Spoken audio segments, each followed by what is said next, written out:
2000s first with the garage rock revival stuff like White Stripes, Hives, and Jet.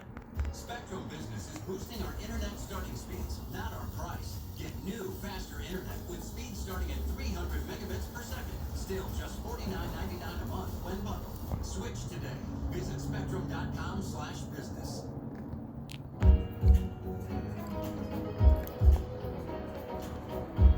We put in these skate features. You can have some of the cold brew if you want to refill also. I put it in the fridge. To be exclusively in this area. In addition, at the basketball courts, we're going to repair the cracks and put in permanent dual striping of pickleball courts. It's so weird. This targeted ad. This park is literally like 2 blocks away. All day long. And we're putting 100. I know somebody who plays pickleball. Into the Perry Park Teen Center to ensure It's kind of judgy once you mentioned it, but. And it serves our team as well. At the request of parents, we're putting in tennis court matting so that we get more shade on the playground, and we're replacing the sand surface with something better for our kids. I'm Zaino Baji, asking you to vote no on the recall. And all the stuff like Killers, Interpol, Yeah Yeah Yeahs, and Franz Ferdinand that just made me think of that first wave of people gentrifying Williamsburg and doing a lot of cocaine. Well, it's a beautiful day here in Williamsburg, Brooklyn. I'm Ray Berman.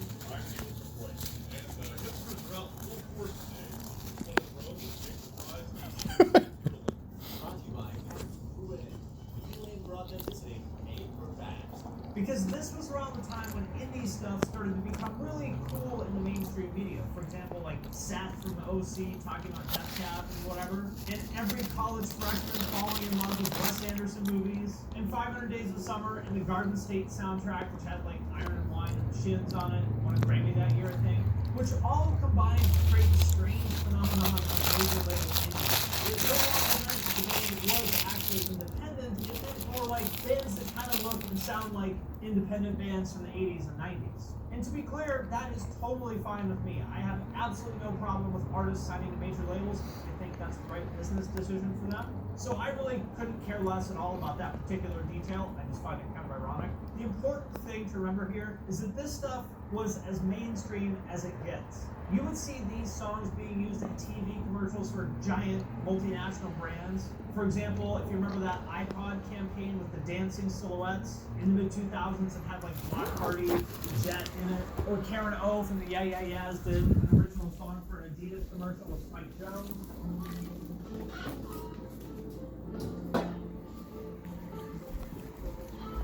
And again, there's Karen absolutely O. nothing wrong with that. In fact, I think That's it's the great. real question. I'm in favor of artists getting the bag if they get a chance. But it did kind of change the nature of how I saw the music. This is where I started to think of indie as the soundtrack to two things. First of all, upper middle class consumerism. Indie music makes me think of brands like Subaru, Volkswagen, Whole Foods, Patagonia, and Apple. Basically, brands for rich white people. Oh my god, this better be some kind of sick joke, Whole Foods. You guys have blood pride. No Republicans shopped here. And the second thing that makes me think of is hipsters partying. Both of which get at one of my biggest criticisms of indie culture, that it's so materialistic, consumerist, and hedonistic. For as much as they think of themselves as being so rebellious and different, really, it's no different than kind of the most basic version of American culture. They just buy different brands of stuff and have different haircuts. If you think about it, indie music is really kind of the same thing as bro country. Only instead of drinking cheap beer and driving trucks, they drink expensive beer and drive Volkswagens. But at the end of the day, it's music for drinking beer and hanging out with your friends. In a very like basic consumerist way. It makes me think of this one kind of stereotypical indie girl that I used to work with. She was always talking about how she wanted to go on vacation to Iceland, and every day she would get a new package delivered with some like boutique dress in it or whatever. She spent more time doing online shopping at her desk than work, and she spent the weekends getting wasted at dive bars, sleeping until 10 a.m., going to brunch to nurse her hangover, and then doing it all over again, just like that Asher Roth song.